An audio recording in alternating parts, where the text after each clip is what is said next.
Hello morning students. Today I am going to explain in-text question answers of chapter number 3, which is metals and non-metals. So let us start. First question is, give an example of metal which is liquid at room temperature. We know very well it is mercury, which is generally used in thermometer to measure temperature of the body. Can be easily cut with a knife. Sodium, potassium, these are the metal which can be easily cut with a knife. ये generally rubber जैसे होते हैं, ठीक है. Rubber को हम easily eraser की बात करें, इरेज़र को हम इजीली नाइफ से कट कर सकते हैं, कुछ उसी की तरह से ये लोग होते हैं. Base conductor of heat and base conductor of heat that is silver and copper. Is a poor conductor of heat lead. मतलब लीड जो है वो हीट इतना जल्दी कंडक्ट नहीं करता. सबसे ज़्यादा हीट सिल्वर और कॉपर करते हैं. Explain the meaning of malleable and ductile. A substance that can be beaten into thin sheet is said to be malleable. For example, iron, copper. Look, like we can make a sheet of iron and copper. जो हम iron के छापरे बनाते हैं, बराबर है, जो कैसे बनाए जाते हैं. आयरन को गर्म करके उसको बीट किया जाता है, यानी उसको हैमर किया जाता है और उसको पतली शीट में कन्वर्ट किया जाता है, ठीक है. तो वो पतली शीट को हम कहते हैं, वो छापरे जिन्हें रूप कहते हैं हम, ठीक है. वैसे कॉपर को पतली शीट में हम कन्वर्ट कर सकते हैं. आप सिल्वर को कर सकते हैं, गोल्ड को कर सकते हैं. आपने देखा होगा डेयरी मिल्क के ऊपर सिल्वर फॉइल आता है, गोल्डन फॉइल आता है. वो कैसे करते हैं? वो पतली शीट ही हुई, इस प्रॉपर्टी को मेलिएबल कहते हैं. जैसे कि एल्यूमिनियम के फॉइल वो फूड को प्रिजर्व करने में यूज़ किए जाते हैं. तो that is property of malleability, जिसमें क्या करते हैं, substance can be beaten into thin sheet, जिसमें से सब्सटेंस में से पतली शीट बना सके, उस प्रॉपर्टी को कहते हैं malleable. Now ductility. A substance that can be drawn into wires is called ductile. For example gold and silver. तो सिंपल इतना याद रखने का, मेलिएबल का मतलब शीट बना सकते हैं और डक्टाइल का मतलब वायर बना सकते हैं. सो substance that can be drawn into wires is called ductile. For example, gold and silver. Even from the copper also we can make a wire, जो जनरली हम इलेक्ट्रिक वायरिंग में यूज़ करते हैं. तो वो डक्टिलिटी प्रॉपर्टी है, ठीक है. गोल्ड, सबसे लंबा वायर हम गोल्ड में से बना सकते हैं. इसी 1 ग्राम गोल्ड में से हम 2 किलोमीटर लॉन्ग वायर बना सकते हैं. तो सोचो कितना डक्टाइल हुआ. Same for the silver. So simple, remember one thing, malleability, that means by beating a sheet is formed. Ductile, to draw a wire. sheet बना सकते हैं, property malleability. wire बना सकते हैं, ductility. Why sodium is kept immersed in kerosene oil? Sodium is highly reactive metal. It reacts with oxygen and start to burn. It is highly exothermic process. Hence, to prevent reaction with oxygen, it is kept immersed in kerosene oil. To understand this answer, we'll see one YouTube video.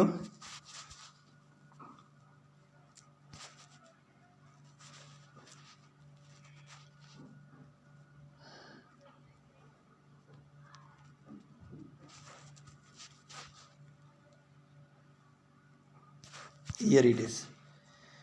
Check it out.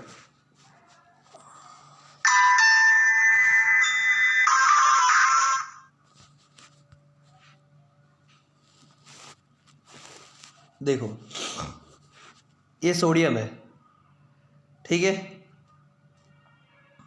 देखते हैं इसके reactions. ये sodium metal है, ये kerosene oil अंदर दिया हुआ है, जिसके अंदर उसको प्रिजर्व किया हुआ है. ये अंदर बॉटल के अंदर केरोसिन ऑयल है. देखो, ये सोडियम अंदर रखा गया है, ठीक है. अब हम इसमें से सोडियम को बाहर निकालेंगे.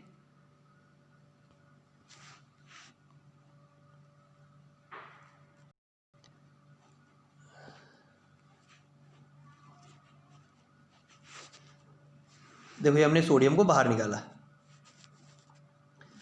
अब अभी मैंने आपको एक चीज़ समझाई थी कि it is this sodium can be cut easily with a knife. देखना, अभी इसको काटेंगे.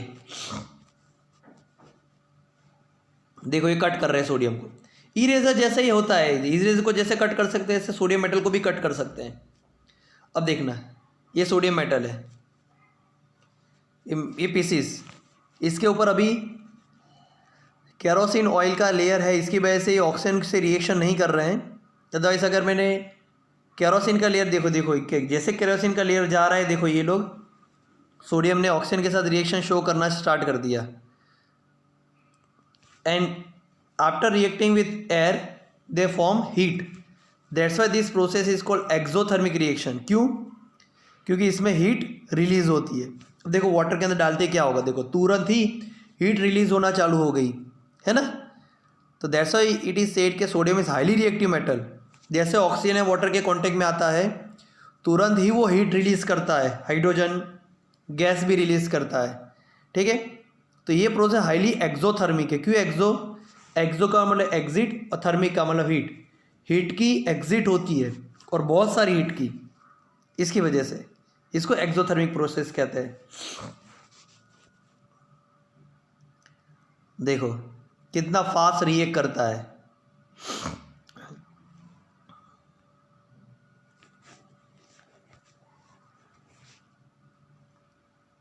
देखो कितना फास्ट रिएक्शन है इसका।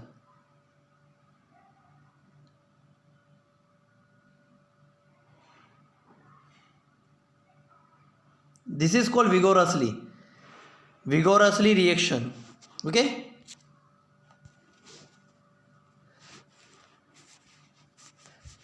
Sodium is highly reactive metal, it react with oxygen and start to burn. जैसे हवा में उसको खुला रखते हैं, हवा के ऑक्सीजन के, एयर के ऑक्सीजन के साथ रिएक्ट करके वो जलना चालू कर देता है। It is highly exothermic process जो हमने देखा। एक्सोथर्मिक प्रोसेस क्यों कहा जाता है? कि जैसे ऑक्सीजन के साथ रिएक्ट करें बहुत सारी हीट रिलीज होगी, that's why it is called highly exothermic reaction. तो वो सोडियम का ऑक्सीजन के साथ रिएक्शन रोकने के लिए उसको केरोसिन में रखा जाता है। Hence to prevent reaction with oxygen,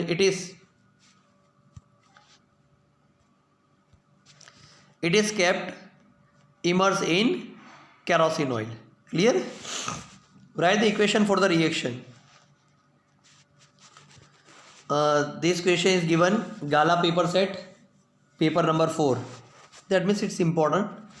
Iron with steam. Look, iron when react with steam, it form iron oxide, dihydrogen gas and heat energy. देखो एक बात माइंड में रखो, दिमाग बिठाई लो कि when metal react with acid और when metal react with water, always it form dihydrogen gas. Metal acid के साथ रिएक्ट करे या वाटर के साथ, ऑलवेज हाइड्रोजन गैस रिलीज होगा ही। अब देखते हैं कि when iron react with steam, it form iron oxide Fe3O4 and hydrogen gas, okay.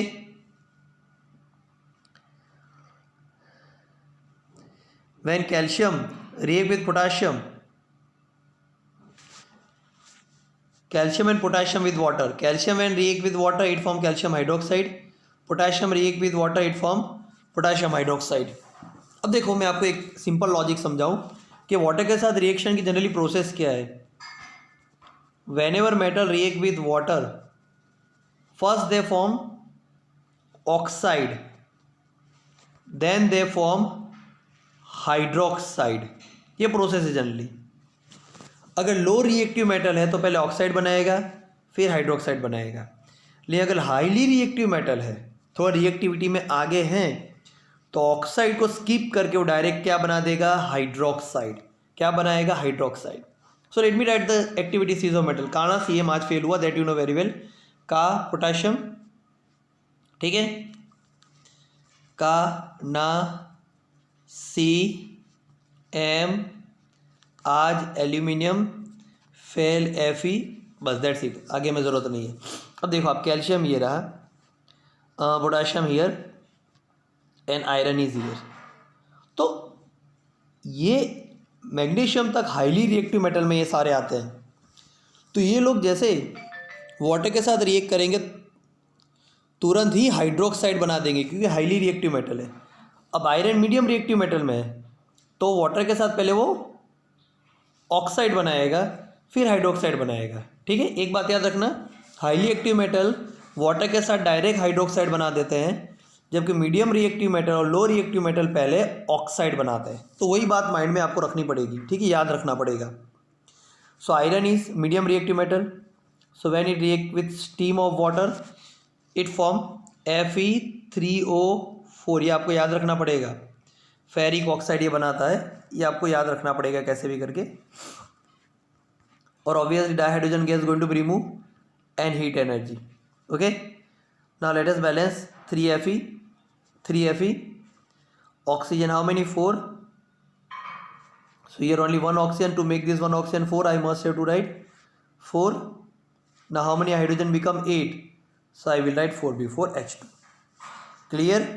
This thing you have to remember, आपको याद रखना पड़ेगा Fe3O4 बनता है। अगर आपने बाई मिस्टेक Fe2O3 कर डाला तो रॉन्ग, याद रखना पड़ेगा। Clear? Now if you talk about the calcium and potassium, we know कि calcium are highly reactive metal, so that doesn't require steam of water, यानी उसको गर्म पानी नहीं चाहिए, कोल्ड वाटर के साथ भी फटाफट वो रिएक्शन शो करता है। कैल्शियम में जनरली चूना नहीं लाते हम बाजार से वाइट वॉश करने के लिए, पानी में डालते तो कैसे तुरंत ही हीट रिलीज करना स्टार्ट कर देता है। तो अब ये आप माइंड में होना चाहिए कि हाईली रिएक्टिव मेटल हाइड्रोक्साइड बनाएंगे, तो कैल्शियम और हाइड्रोक्साइड 1-, तो क्रॉस करो तो CaOH ट्वाइस और हाइड्रोजन गैस तो रिलीज हो गई, उसके साथ में रिलीज होगी हीट एनर्जी। क्लियर? अब बैलेंस अगर हम करें तो 1 calcium hydrogen 2, but here 2 + 2 how many hydrogen 4, so to make this 2 hydrogen 4 I will write 2 before H2, hydrogen balance, now oxygen becomes 2, here also oxygen 2 balanced. Clear?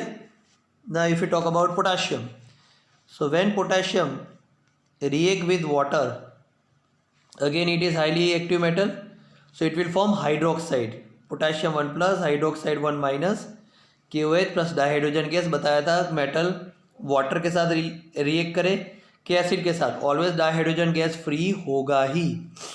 Balance 1 potassium 1 2 hydrogen, but here 1 and 2 3 hydrogen, तो 2 3 का balance हो। लेकिन देखो यहाँ ध्यान रखना, यहाँ 2 तो साथ में लेकिन यहाँ 3 साथ में नहीं है, तो 6 LCM नहीं करना है हमें। ठीक है, हमें क्या करना है कि जब ऐसे एक जगह साथ में दूसरी जगह साथ में ना हो तो जहाँ पर कम हाइड्रोजन है वहाँ एक एक बढ़ाते जाओ। तो यहाँ हाइड्रोजन कम है बराबर, क्योंकि 2 ही है रिएक्टेंट साइड, तो मैं यहाँ पर 1 मॉलिक्यूल बढ़ा के 2 कर दूँ, तो अब हाइड्रोजन कितने हुए 4। अब यहाँ पर हाइड्रोजन 4 बनाने का ट्राई करो। ठीक है, तो मैं 4 कैसे बना सकता हूँ? अगर मैं यह H2 के आगे 2 लिख डालूँ तो 4 और ये 5 हो जाएंगे, तो इससे बेटर मैं यहाँ लिखूँगा। तो हाइड्रोजन 2 और ये 2 हो गए 4। ऑक्सीजन को बैलेंस करो 2, तो देखो ऑक्सीजन भी बैलेंस हो गए 2, लेकिन प्रॉब्लम पोटाशियम के साथ हुआ, पोटाशियम 2 है तो मुझे यहाँ आगे 2 लिखना पड़ेगा। क्लियर?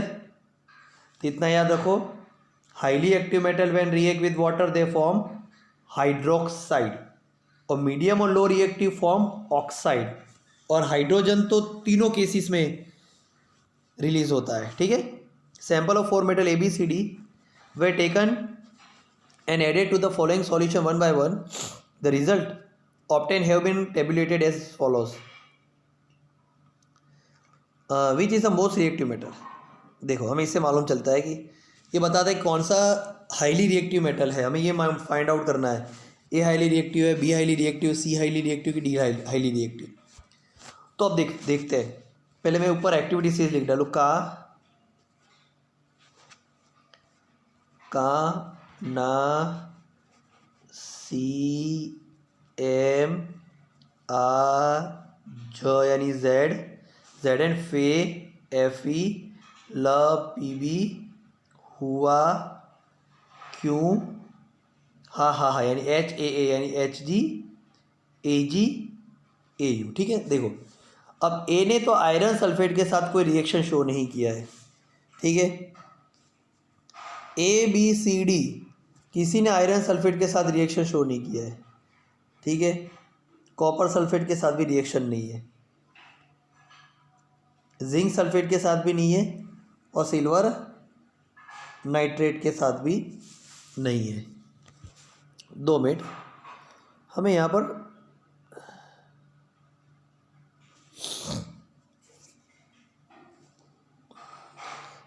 इक्वेशंस भी हमें माइंड में रखने पड़ेंगे। Which is the most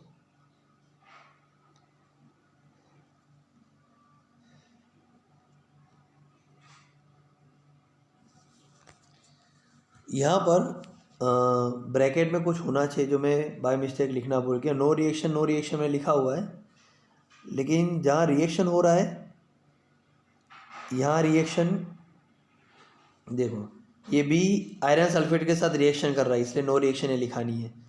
copper sulphate के साथ भी कर रहा है, ठीक है, और सिल्वर नाइट्रेट के साथ भी कर रहा है। ओके, तो आयरन मीडियम रिएक्टिविटी में आता है और ये लो रिएक्टिव में आता है। तो मतलब मीडियम रिएक्टिव के साथ भी ये बी रिएक्शन कर रहा है, इसलिए वो हाईली एक्टिव मेटल है बाकी के सारे मेटल से। What would you observe if B is added to a solution of copper sulphate, ठीक है। बी अगर हमने कॉपर सल्फेट में ऐड किया तो क्या होगा, देखो अब हमने ये मान लिया कि बी हाईली रिएक्टिव है, उसका मतलब ये कॉपर सल्फेट के साथ रिएक्शन करता है। सिंपल लॉजिक है, CuSO4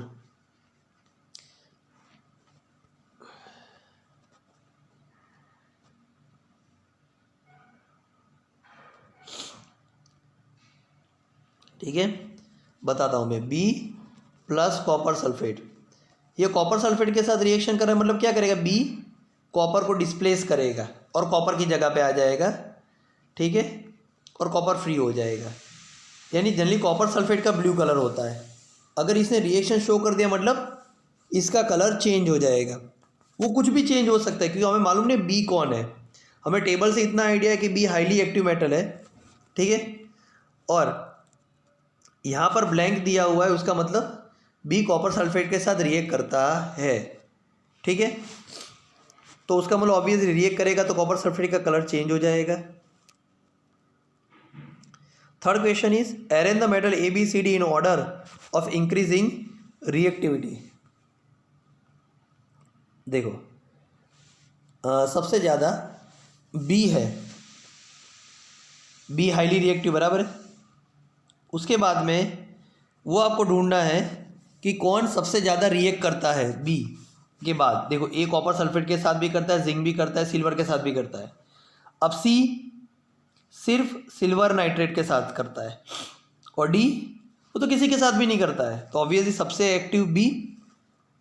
फिर उसके बाद में एक्टिव आया ए, क्योंकि बी के बाद तीनों में अब आप सोचोगे बी भी 3 कंपाउंड के साथ रिएक्ट करता है, ठीक है, जैसे आयरन सल्फेट, कॉपर सल्फेट और सिल्वर नाइट्रेट। ए भी तीनों के साथ रिएक्ट करता है, 3 copper sulphate, zinc sulphate, silver nitrate. तो फिर बी कैसे ए से ज़्यादा रिएक्टिव हुआ, वो इसीलिए ए आयरन सल्फेट के साथ रिएक्ट नहीं कर पाता जबकि बी कर लेता है, ठीक है। और आयरन जो है मीडियम रिएक्टिव मेटल है, तो उसका मतलब बी ने रिएक्ट कर डाला, मतलब बी ए से ज़्यादा रिएक्टिव हो गया, इसकी वजह से। फिर आएगा सी जो सिल्वर नाइट्रेट के साथ रिएक्ट करता है, और डी तो किसी के साथ नहीं कर रहा है, तो मतलब वो लास्ट में आएगा। BACD will be our answer. The next is which gas is produce when hydrochloric acid is added to reactive metal.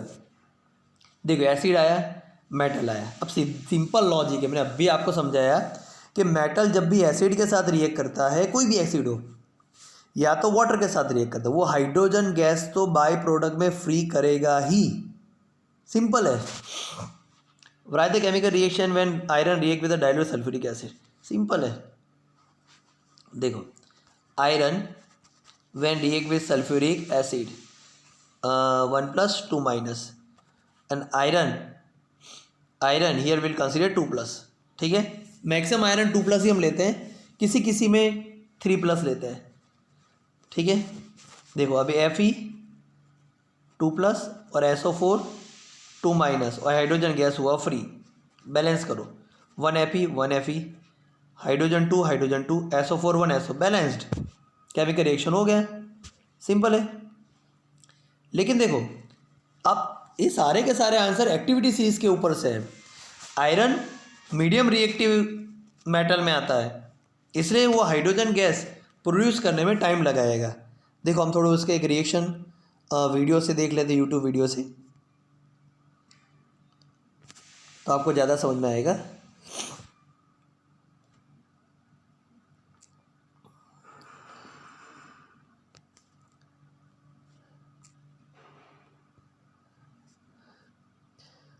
Reaction of iron with sulphuric acid, check it out this one.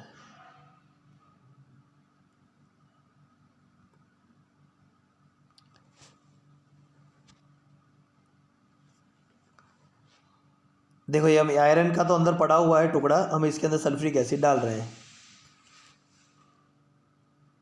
देखो काफ़ी time हो गया है, time हो रहा है अभी। अब देखो काफ़ी टाइम के बाद अब यहाँ पर आपको दिख रहा होगा साफ साफ, ये बबल्स निकल रहा है, दिख रहा है, बबल्स निकल रहे हैं। ये बबल्स किसके हैं? डाई हाइड्रोजन गैस के, और जो आयरन है वो आयरन नील डाली हुई है उसके अंदर, ठीक है। तो मतलब बबल्स बहुत स्लोली और टाइम लगाते हैं निकलने में, क्यों? क्योंकि आयरन मीडियम रिएक्टिव मेटल में आता है। अगर आयरन की जगह अगर मैंने पोटाशियम डाला होता, ठीक है, कैल्शियम डाला होता, मैग्नीशियम डाला होता, तो तुरंत ही हाइड्रोजन निकलना स्टार्ट हो जाता, क्योंकि वो हाईली एक्टिव मेटल में आते हैं, समझे? वो आगे भी हमने देखा था मैग्नीशियम का रिएक्शन, ठीक है, क्लियर? तो simple react with sulphuric acid, it produce dihydrogen gas. Very easy question it is. What would you observe when zinc is added to solution of iron sulfate? Write the chemical reaction. Simple है. Again you will have to take help of reactivity series. का ना, ये sentence दिमाग बिठाए लो। काना CM आज fail हुआ, क्यों? HAA यानी हा हा हा।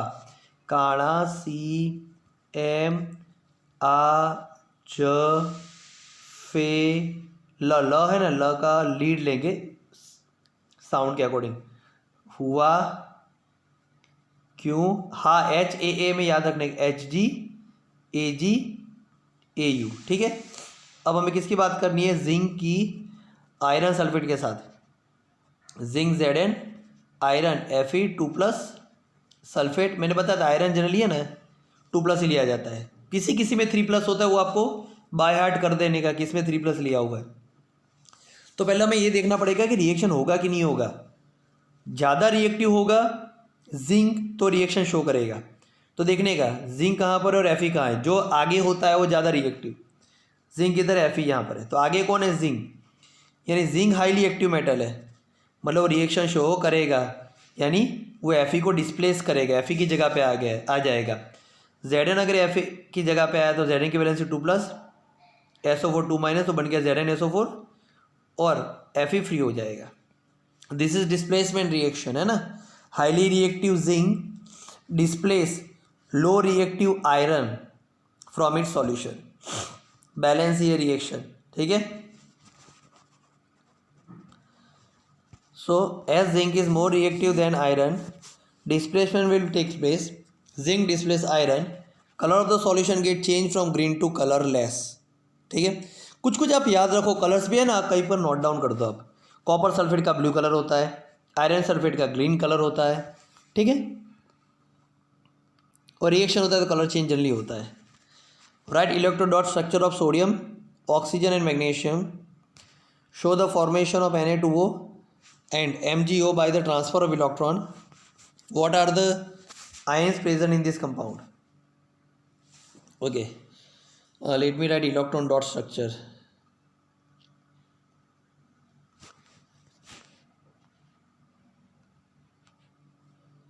Here it is.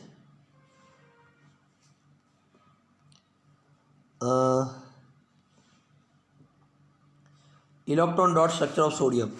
We know very well कि sodium atomic number 11, electro configuration 281, ठीक है। तो अभी सोडियम के इलेक्ट्रॉन डॉट स्ट्रक्चर में सिर्फ हम वैलेंस इलेक्ट्रॉन ही शो करते हैं। इसका वैलेंस इलेक्ट्रॉन 1 है तो कुछ भी डॉट शो कर दो। डॉट क्या बताता है? उसके वैलेंस इलेक्ट्रॉन। ठीक है, अब ऑक्सीजन की बात करें, ये पूरा लिखने का। ऑक्सीजन है, इट हैव एटॉमिक नंबर 826, तो उसका इलेक्ट्रॉन डॉट स्ट्रक्चर हुआ, वैलेंस इलेक्ट्रॉन 6 है, यानी सबसे बाहर की ऑर्बिट के इलेक्ट्रॉन वो शो करने का 1 2 3 4 5 6, दैट्स इट, हो गया। मैग्नीशियम की बात करो, Mg, उसका है 12 2 8 2, ठीक है, सबसे बाहर 2 इलेक्ट्रॉन, तो हम शो करेंगे Mg 1 2, हो गए। ये हो गया इलेक्ट्रॉन डॉट स्ट्रक्चर सोडियम का, ऑक्सीजन का और मैग्नीशियम का। क्लियर? अब हमें Na2O का फॉर्मेशन शो करना है, ठीक है, बाय ट्रांसफर ऑफ इलेक्ट्रॉन। अब देखो Na, अभी मैंने बताया Na11 यानी 281, ठीक है, थोड़ा प्रॉपर लिखता हूँ मैं, Na11 281 और ऑक्सीजन 826, ठीक है, सिंपल है। अब देखो Na यहाँ 1 इलेक्ट्रॉन शो करो, ऑक्सीजन 6 है ना, 1 2 3 4 5 6। अब देखो सिंपल लॉजिक है, ऑक्सीजन को 8 इलेक्ट्रॉन बनाने के लिए हमें मालूम है कि अगर वैलेंस इलेक्ट्रॉन 1 2 3 होते तो वो लूज करता है 4 5 6 7 है तो गेन करता है, ठीक है। अब ये सोडियम क्या करेगा? अपना 1 इलेक्ट्रॉन लूज करेगा, लेकिन ऑक्सीजन 8 इलेक्ट्रॉन बनाने के लिए ऑक्सीजन को 6 इलेक्ट्रॉन है और 2 चाहिए, जबकि एक सोडियम तो 1 ही इलेक्ट्रॉन दे रहा है, तो मुझे कितने सोडियम की जरूरत पड़ेगी? 2। एक सोडियम अपना 1 इलेक्ट्रॉन देगा तो 2 सोडियम कितने देंगे? 2 इलेक्ट्रॉन, ठीक है। तो 1 2, ठीक है, 3 4, ये ऑक्सीजन अब अपना 1 इलेक्ट्रॉन एक सोडियम के साथ शेयर करेगा और दूसरा 1 इलेक्ट्रॉन जो है दूसरे सोडियम के साथ शेयर करेगा। ये हो गया Na2O का इलेक्ट्रॉन डॉट स्ट्रक्चर, ठीक है, क्लियर। अब MgO का लिखते हैं, ठीक है, मैग्नीशियम एटॉमिक नंबर 12 282 और ऑक्सीजन सेम 826। मैग्नीशियम 2 लूज करेगा और ऑक्सीजन 2 गेन करेगा, सिंपल है। तो मैग्नीशियम के भी ये मैग्नीशियम एक ही आयन चाहिए क्योंकि वो खुद ही लूज कर देगा, और ऑक्सीजन के 6 वैलेंस इलेक्ट्रॉन मुझे शो करने पड़ेंगे। तो सिंपल है, मैग्नीशियम अपने 2 इलेक्ट्रॉन ऑक्सीजन को दे देगा, ठीक है, ये 2 इलेक्ट्रॉन ऑक्सीजन को दे देगा, तो बन जाएगा MgO। क्लियर? इजी है।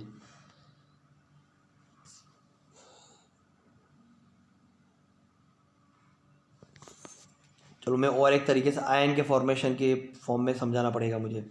देखो सोडियम है 11 281 और ऑक्सीजन में वापस से Na2O समझा रहा हूँ 826, ठीक है। अब क्या होगा? 2 सोडियम लेने पड़ेंगे और ऑक्सीजन मुझे कितने लेने पड़ेंगे? ऑक्सीजन लेने पड़ेंगे मुझे, वैलेंस इलेक्ट्रॉन 6 दिखाओ मुझे, ठीक है।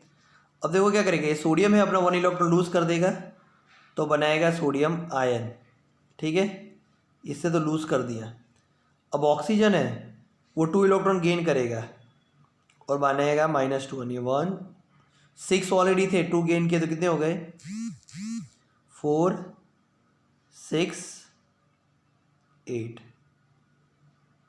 2 माइनस, समझे? इस तरह से। अब मैग्नीशियम की बात करो तो 282 और ऑक्सीजन 26, तो मैग्नीशियम 2 इलेक्ट्रॉन वैलेंस, ऑक्सीजन 1 2 3 4 5 6। तो मैग्नीशियम 2 इलेक्ट्रॉन लूज़ करेगा और ऑक्सीजन जो है वो 2 इलेक्ट्रॉन गेन करेगा। 6 ऑलरेडी थे और 2 आ जाएंगे तो 2 4 6 8 हो गए। ठीक है। Ion present in Na2O, Na2O के अंदर ऑब्वियसली सोडियम और ऑक्सीजन आयन, और मैग्नीशियम में Mg2+O 2 माइनस आयन है। Why do ionic compound have high melting and boiling point? देखो, 2 kind of compounds are there, ionic compound and covalent compound. For example अगर मैं sodium chloride की बात करूं तो सोडियम 281, क्लोरीन एटॉमिक नंबर 17 287। तो जब भी सोडियम क्लोराइड बनता है, सोडियम अपना एक इलेक्ट्रॉन क्लोरीन को दे देता है, यानी सोडियम इलेक्ट्रॉन लूज करता है, क्लोरीन इलेक्ट्रॉन गेन करता है। ठीक है। तो ये इलेक्ट्रॉन एक्सचेंज हुआ, इलेक्ट्रॉन एक्सचेंज करके जो बॉन्ड बनता है दैट इज आयोनिक बॉन्ड। ठीक है। अगर हम वाटर की बात करें तो वाटर में ऑक्सीजन हमें मालूम है 6 वैलेंस इलेक्ट्रॉन है। ठीक है। तो ऑक्सीजन क्या करता है, अपना एक इलेक्ट्रॉन हाइड्रोजन के एक इलेक्ट्रॉन के साथ शेयर करता है, ये शेयरिंग करके बॉन्ड बना। ठीक है। तो ये कोवलेंट बॉन्ड है।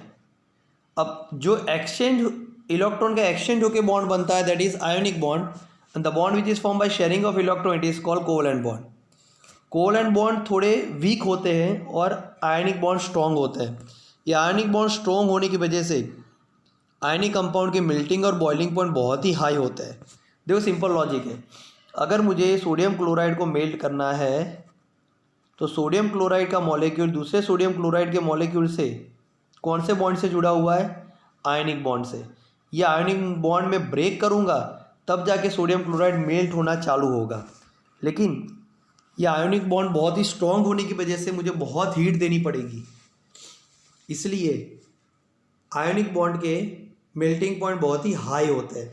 लेकिन अगर कोवलेंट बॉन्ड की बात करो ना, एक वाटर का मॉलिक्यूल दूसरे वाटर के मॉलिक्यूल से कोवलेंट बॉन्ड से जॉइंट है, तो थोड़ी सी हीट देके हम उस बॉन्ड को तोड़ सकते हैं। इसलिए हम वाटर को वेपर में कन्वर्ट कर सकते हैं, नमक को वेपर में कन्वर्ट कर सकते हैं नहीं, क्योंकि उसके अंदर आयोनिक बॉन्ड है, उसका मेल्टिंग पॉइंट बहुत हाई है, जबकि वाटर में के अंदर कोवलेंट बॉन्ड है जिसका मेल्टिंग पॉइंट लो होता है। तो simple reason, there are strong force of attraction between oppositely charge ion in ionic compound. जैसे सोडियम क्लोराइड में sodium positive ion, chlorine negative ion, तो वो oppositely charge ion. Large amount of heat is required to break strong inter ionic force of attraction. वही sodium chloride को melt करना है तो मुझे इनके बीच का आयनिक बॉन्ड तोड़ना पड़ेगा, जिसको इंटर आयोनिक फोर्स कहते हैं। ये इंटर आयोनिक फोर्स को ब्रेक करना बहुत ही मुश्किल है, बहुत अमाउंट हीट देनी पड़ती है। Therefore they have very high melting point. Mineral ores and gangue. Mineral, the element और compound which occur naturally in the earth crust are known as mineral. Ores, mineral from which metal can be extracted profitably and easily are called ores. Gangue, impurities such as soil and sand which are present in the ores are called gangue. देखो, मैं आपको बता देता हूँ। Suppose this is the earth crust, ठीक है। Every type of soil have some mineral in it. आपके घर के बाहर जो मिट्टी है उसके अंदर भी कुछ मिनरल है, उसको भी हम मिनरल बोल सकते हैं, क्योंकि इसके अंदर कुछ ना कुछ एलिमेंट या कंपाउंड होंगे ही। लेकिन हम वो मिट्टी में से कुछ निकालते नहीं है, क्यों सच? तो सपोज हम समझ लें कि उसके अंदर कुछ आयरन भी है, बराबर, हमारे घर के बाहर जो मिट्टी है, तो हम उसके अंदर से आयरन क्यों निकालते हैं? क्योंकि अगर मैं आयरन निकालता हूँ तो 10 रुपये का आयरन निकालूंगा तो उसके सामने 1000 रुपये का तो मेरा खर्चा हो जाएगा, तो it's not at all profitable. तो मिनरल किसे कहते हैं कि जो एलिमेंट नेचुरली अर्थ क्रस्ट में अवेलेबल है। लेकिन सारे के सारे मिनरल में से हम एलिमेंट नहीं निकालते, क्योंकि बहुत सारे मिनरल में एलिमेंट बहुत ही कम होते हैं, तो हम उसमें से एलिमेंट निकालते नहीं हैं। तो जिस मिनरल में से हम एलिमेंट निकालते हैं उसको और कहते हैं। Clear? The element of compound which occur naturally in the earth crust are known as mineral. और जिस मिनरल में से हम एलिमेंट निकालते हैं उसको और कहते हैं। लेकिन वो प्रोसेस भी कैसे होनी चाहिए? Mineral from which metal can be extracted profitably and easily are called ores. अब गैंग क्या है? सपोज ये यहाँ मिनरल है या तो यहाँ और है, जहाँ पर क्या है एलिमेंट का प्रोपोर्शन ज़्यादा है, लेकिन इसके साथ सॉइल और दूसरी इम्प्योरिटीज भी मिक्स होगी। तो और के साथ जो इम्प्योरिटी मिक्स होती है उसको गैंग कहते हैं। क्या कहते हैं? Gang. Impurities such as soil and sand which are present in the ore are called gangue. That's it. Two metals which are found in nature in free state obvious gold, platinum and silver. लिख सकते हैं अगर आपको लिखना है तो। What chemical process is used for obtaining metal from its oxide? देखो simple logic है। कोई भी ऑक्साइड अगर मैं ले लूँ, मेटल ऑक्साइड, जैसे कि मर्क्यूरी ऑक्साइड जिसको सिनेबार भी कहते हैं, याद रखना। तो उसमें से मुझे अगर मेटल चाहिए यानी मर्क्यूरी चाहिए तो मुझे ऑक्सीजन को निकालना पड़ेगा, यानी ऑक्सीजन को रिमूव करना पड़ेगा। तो ऑक्सीडेशन रिडक्शन याद रखो। ऑक्सीडेशन मतलब एडिशन ऑफ ऑक्सीजन और रिमूवल ऑफ हाइड्रोजन, और रिडक्शन का मतलब एडिशन ऑफ हाइड्रोजन और रिमूवल ऑफ ऑक्सीजन। तो यहां पर तो हम ऑक्सीजन को रिमूव कर रहे हैं, तो मतलब हमें क्या करना पड़ेगा? रिडक्शन। ऑब्वियसली ऑक्सीजन को रिमूव करने की प्रोसेस को कहते हैं reduction. A metal is obtain from its oxide by the process of reduction. अब आप एग्जांपल शो कर सकते हो। देखो, एक लो रिएक्टिव मेटल शो करने का, एक मॉडरेट रिएक्टिव यानी मीडियम रिएक्टिव, और एक हाईली रिएक्टिव। ठीक है, जैसे हमें रिएक्टिविटी सीधा हम लिख दे रहे फटाफट, काना CMR जिंक फेल हुआ क्यों? Hg Ag और Au। देखो ये पोटाशियम से लेके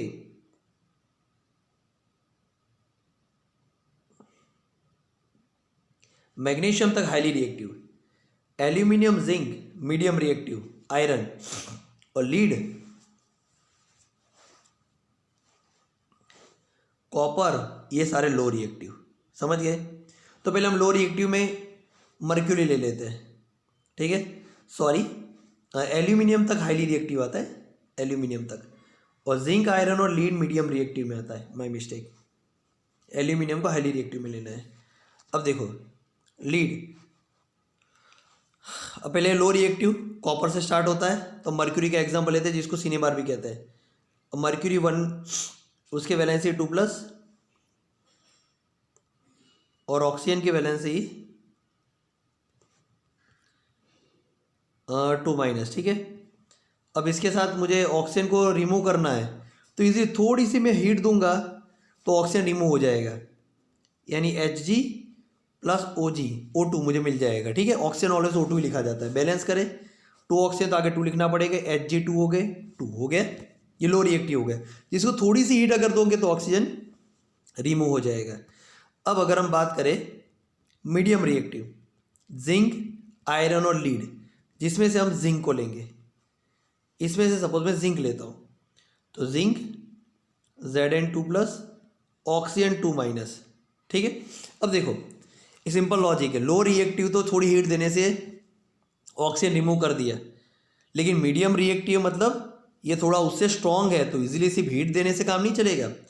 हमें कोई एक ऐसा एलिमेंट लेना पड़ेगा कि जिसका अट्रैक्शन ऑक्सीजन के टूवर्ड्स जिंक से भी ज़्यादा हो। तो थोड़ा सोचो कौन सा ऐसा एलिमेंट है कि जो ऑक्सीजन के साथ सबसे ज़्यादा कंपाउंड बनाता है। हमें मालूम है कार्बन, तो मुझे कार्बन की हेल्प लेनी पड़ेगी, हीट तो देनी ही पड़ेगी। तो क्या करेगा, कार्बन का अट्रैक्शन ऑक्सीजन के टूवर्ड्स ज़्यादा होने की वजह से वो खुद रिएक्ट करके कार्बन मोनोऑक्साइड बना देगा, और जिंक ऑक्साइड में से ऑक्सीजन रिमूव होकर बन जाएगा जिंक। क्लियर? हीट तो देनी पड़ेगी, लेकिन और एक हेल्प हमें चाहिए। अब फाइनली अगर मैं बात करूं हाईली रिएक्टिव मेटल की, अब हाईली रिएक्टिव मेटल में आता है, हाईली रिएक्टिव मेटल में आता है अभी ये वाले सारे, पोटाशियम, सोडियम, कैल्शियम, मैग्नीशियम और एल्यूमिनियम, कोई भी ले लो। लेकिन अब ये हाईली रिएक्टिव मेटल है, तो सिर्फ हीट देने से या तो कोई कार्बन भी ऑक्सीजन इजीली रिमूव नहीं कर सकता इसमें से, तो फाइनली मुझे किसकी हेल्प लेनी पड़ेगी? देखो एक बात याद रखना, कोई भी अगर एलिमेंट ऑक्सीजन को रिमूव ना कर सके तो लास्ट में एक ही मेथड बचती है ऑक्सीजन रिमूव करने की, इलेक्ट्रोलाइसिस, इलेक्ट्रिक करंट। तो यहाँ इलेक्ट्रोलाइसिस प्रोसेस यूज होती है। Okay okay, next question is question number 13. Okay, question number 13, here it is. Metallic oxide of zinc, magnesium and copper were heated with following metal. अगर हम zinc oxide को यानी metallic oxide of zinc यानी zinc का oxide zinc oxide, magnesium का oxide magnesium oxide, copper का oxide copper oxide, तो क्या होगा? ये सारे ऑक्साइड को मेटल के साथ रिएक्ट करना है, यानी वही जिंक मैग्नीशियम और कॉपर के साथ। तो वापिस मुझे एक्टिविटी सीरीज की हेल्प लेनी पड़ेगी।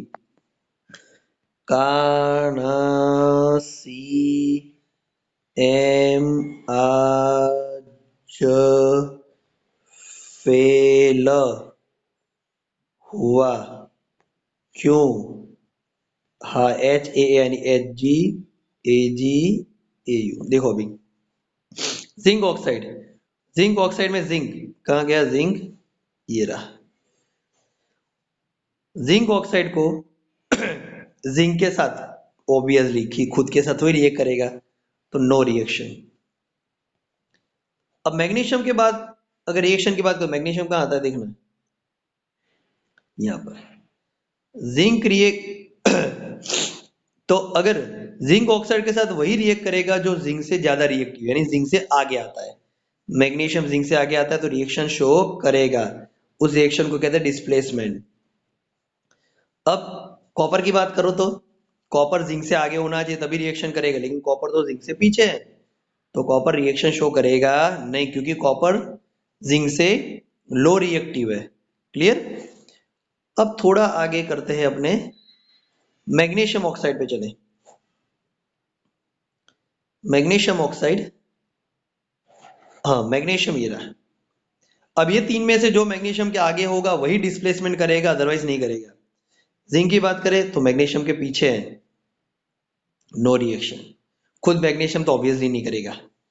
कॉपर वो भी जिंक मैग्नीशियम के पीछे है, तो ये भी रिएक्शन नहीं करेगा क्योंकि ये सारे के सारे मैग्नीशियम से लो रिएक्टिव है। ठीक है, अब कॉपर ऑक्साइड, तो कॉपर अब कहाँ गया? कॉपर ये रहा। अब जो मेटल कॉपर से आगे वो रिएक्ट करेगा, जिंक यस कॉपर से आगे रिएक्शन करेगा, मैग्नीशियम कॉपर से आगे यानी हाईली रिएक्टिव रिएक्शन करेगा, खुद कॉपर तो नहीं करेगा ना। क्लियर? हाँ, which metal do not corrode easily? Metal which are placed at the bottom of activity series like silver, gold, platinum do not corrode easily. Simple है, एक्टिविटी सीरीज में सबसे लो रिएक्टिव कौन से आते हैं? Hg, Ag, Au, यानी सबसे लो active है, मतलब वो रिएक्शन ना के बराबर करते हैं, और जो रिएक्शन ऑक्सीजन के साथ करता है वही कोरोड होता है। Generally they do not show reaction, so they will not corrode easily. What are alloys? We know very well. Homogeneous mixture of two or more metal or metal and non-metal is called alloy. यानी ऐसे mixture कि जिसके अंदर या तो दो metal होते हैं, दो या दो से ज्यादा मेटल, या तो मेटल एंड नॉन मेटल होते हैं, that is called alloy. You know very well. Brass and bronze consist of metal. ठीक है, while stainless steel is made up of metal and non-metal. ठीक है, so stainless steel is made up of iron, nickel, chromium and carbon. देखो iron, nickel they are metal, even chromium is also metal but carbon is non metal. तो metal non metal दोनों के बने हुए। okay, so here all the question answers of in text of chapter 3 or 3rd is over. So let us end this lecture over here. Bye, have a safe day.